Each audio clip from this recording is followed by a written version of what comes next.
আজকে আমরা এসেছি জাতীয় অর্থোপেডিক হাসপাতাল ও পুনর্বাসন প্রতিষ্ঠান, যেটাকে কিনা আমরা পঙ্গু হাসপাতাল বলে চিনি। আমরা সবাই জানি অদম্য সাহসিকতার পরিচয় যারা দিয়েছে জুলাই যোদ্ধাহতরা, তারা এখানে চিকিৎসা সেবা নিচ্ছেন। কেমন কাটছে তাদের দিন? সামনে ঈদ উল ফিতরকে ঘিরে তাদের অনুভূতি কী এবং চিকিৎসা সেবা কেমন তারা পেয়েছে, সব কিছু মিলিয়ে চলুন জেনে আসি তাদের অনুভূতি, তাদের কথা। না, ঈদে বাড়ি দেওয়া হচ্ছে না, কারণ এখন আমার থেরাপি নিয়ে এখনো প্রায় অলমোস্ট 6 মাসের মতো লাগবে। এটা 21 দিন পর খুলবে, তারপর নার্ভ অপারেশন, তারপর থেরাপি, এখনো বলা যায় না। বাবা মা ছিল এখানে, শীতের মধ্যে থাকতে থাকতে নিচে ফ্লোরে শুয়ে থাকতে থাকতে তারাও অসুস্থ হয়ে গেছে। আমার প্রত্যেকটা রক্তের ফোঁটা দেশের মানুষের জন্য ব্যয় করতে পারছি, এটা তো আমার জন্য গর্বের বিষয়। এটা আমার জন্য খুব ভালো লাগার একটা বিষয়। আর আমি তো একা না, আমি মনে করি দেশের মানুষ আমার সাথে আছে, দেশ আমার সাথে আছে। এই জন্য আমি এখানেও খুশি, হাসপাতালেও খুশি। এখনো পায়ের ভিতরে ছড়াগুলি আছে, ছড়াগুলি এখন 3-4 ছড়াগুলি আমার পায়ের ভিতরে আছে। আমার নার্ভের সমস্যা, মানে রোমোট করতে আমার রগের যে কাজ করে না, পায়ের সেন্সটা নেই, মানে আমি এই ভুগতেছি, মানে ঠিক মতো হাঁটতে পারি না। আমাদের চাওয়া হচ্ছে আমাদের যে ভাই বোনেদের আছে, যে সবাই অসুস্থ, সবাই যেন একটু ভালো ট্রিটমেন্ট, আসলে বিদেশে দিতে হবে। এখানে যে ট্রিটমেন্ট, মানে আমাদের যে এইগুলো বাই করার যে মেশিনগুলো যে নাই, যে আমাদের গুলি বের করবে, এখানে বাইরে আমরা শুনছি আছে, আমাদের বাইরে মানে ভালো হবে, তার আগে আমরা ভালো হতে পারবো না। আমি প্রায় গত 7 মাস ধরে হসপিটালে ভর্তি। ট্রিটমেন্ট বলতে গেলে মোটামুটি ভালোই দিচ্ছে, যতটুকু বাংলাদেশের ট্রিটমেন্ট প্রয়োজন, মানে পর্যাপ্ত এই ট্রিটমেন্টটা আমাদেরকে দিচ্ছে, কিন্তু এই ট্রিটমেন্টটা আমাদের হচ্ছে না। যেমন আমার মনে করেন হাড় ভাঙছে, নার্ভ ছিঁড়ছে, রক্তনালী ছিঁড়ছে, টেন্ডন ছিঁড়ছে, সবগুলো ছিঁড়ছে। যেমন হাতটা দেখেন, হাত আছে ঠিকই, কিন্তু হাত দিয়ে কিছু ধরতে পারি না, হাতে কোনো সেন্স নেই। আর যদি আমি এখন কেটেও ফেলেন, আমি চুল একটু ব্যথা পাবো না। ঈদ কীভাবে থাকবে বলেন?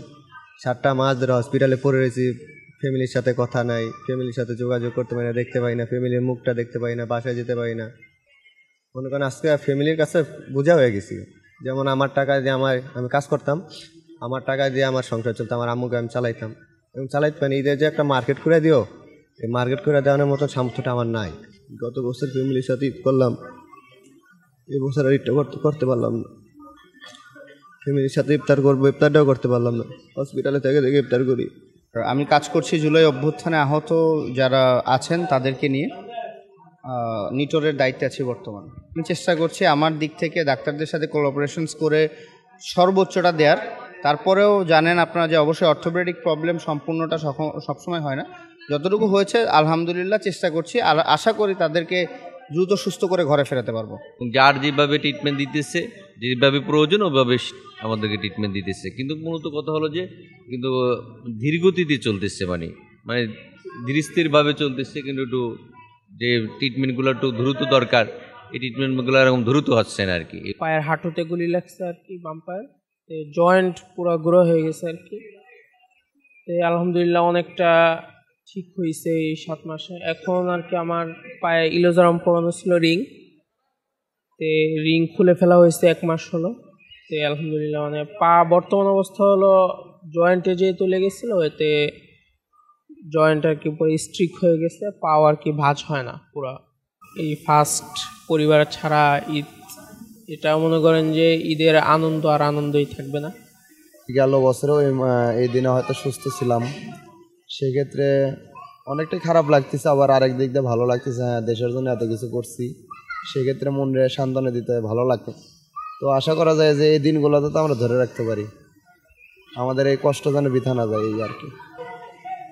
খুবই খারাপ লাগে যে মানে গত ঈদও আমি ভালো ছিলাম, সুস্থ ছিলাম, ফ্যামিলির সাথে ঈদ করছি, কিন্তু এবার আমি হাসপাতালে বেডে শুয়েই ঈদ যাবে, খুবই খারাপ লাগে। এদিকে পায়ে 9টা গুলি খাই এবং পেটে বাম পাশে 1টি গুলি খাই, টোটাল 9 রাউন্ড গুলি খাই আমি। পেটের গুলিটা খাওয়ার সময় আমার পাকস্থলী এবং নাড়িভুড়ি সব ছিঁড়ে যায়, যার কারণে চকবাজার মেডিকেল কলেজে 5 তারিখ অপারেশন করে পাকস্থলী কিছু কেটে ফেলে আর নাড়িভুড়ি সব ছিঁড়ে যায়। এখন কষ্ট করে ম্যাডাম দিন কাটাচ্ছি।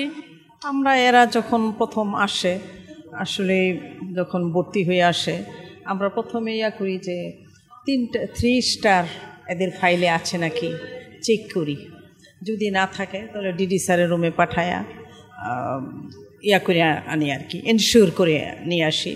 তারপরে এদের ভর্তি দেখাই, ঈদের দিন তো এমনি যারা নন মুসলিম ডাক্তার নার্স আছে তারা তো অবশ্যই প্রতি ওয়ার্ডেই থাকে এবং ইএমও থাকে। তারপরে এখানে এরা যেরকম আছে এখন মোটামুটি সবাই ভালো আছে, মোটামুটি একটা সুস্থতা এদের মধ্যে আইসেই গেছে। এরপর বিশেষ দরকার হলে যদি কোনো প্রয়োজন হয় ইএমওকে কল দেয়। আবার ঈদের দিন খাবারের একটা বিশেষ থাকে, সকালের ভালো নাস্তা, সেমাই, ফিন্নি এবং আলো ভালো দেয়, নাস্তা দেয়। আবার দুপুরে মোরগ পোলাও, মিষ্টান্ন, মানে ভালো ভালো খাবার সারাদিনে ঈদের দিন দেয়। জুলাই গণ অভ্যুত্থানে যে আমাদের এই সম্মানিত যে আহতরা, যারা ঈদের জাতির গৌরব, তারা এখানে বিগত দিনে চিকিৎসা নিচ্ছে।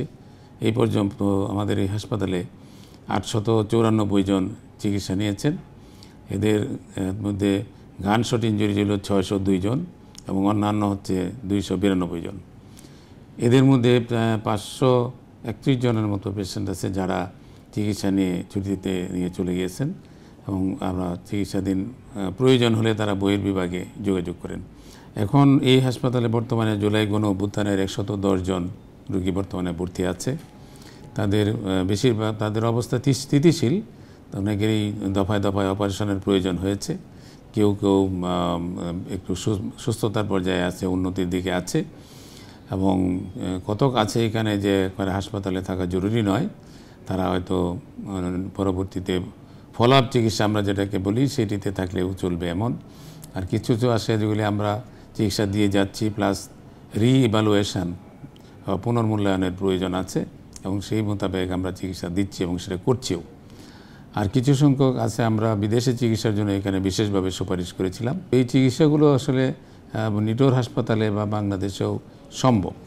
তবু জুলাই গণ অভ্যুত্থানে যারা আছেন তারা যাতে ভালো চিকিৎসা পায় এই দিকটাতে প্রধান উপদেষ্টা, স্বাস্থ্য উপদেষ্টা সহ স্বাস্থ্য বিশেষ সহকারী মহোদয় সহ স্বাস্থ্য মন্ত্রণালয়ে যারা আছেন তারাও বেশ তৎপর, আমরাও অত্যন্ত তৎপর রয়েছি যাতে তারা ভালো চিকিৎসা পায় এবং এখানে যারা আছেন তাদের চিকিৎসাটা ব্যয়ভার সরকারি তরফ থেকে করা হয়ে থাকে।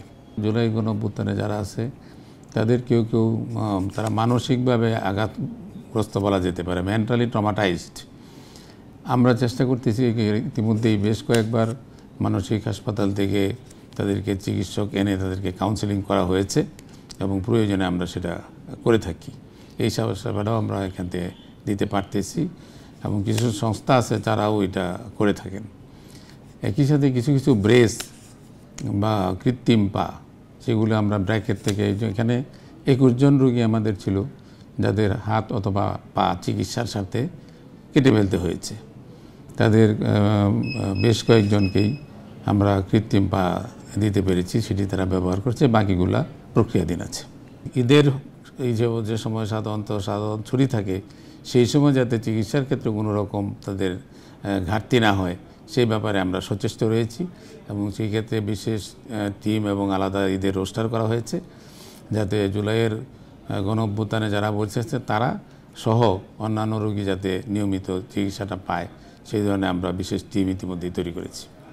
যুদ্ধাহতদের সাথে কথা বলে আমরা জানতে পেরেছি তাদের অনুভূতি। গত বছর এটিও তাদের জন্য ছিল নির্মল আনন্দের, কিন্তু এবারে একেবারেই ভিন্ন রকম। পরিবার পরিজন ছাড়া হাসপাতালের বিছানায়। অনেকে হয়তোবা সুস্থ হয়ে বাড়িতে ফিরে গেছেন, কিন্তু অনেকেই যেতে পারছেন না।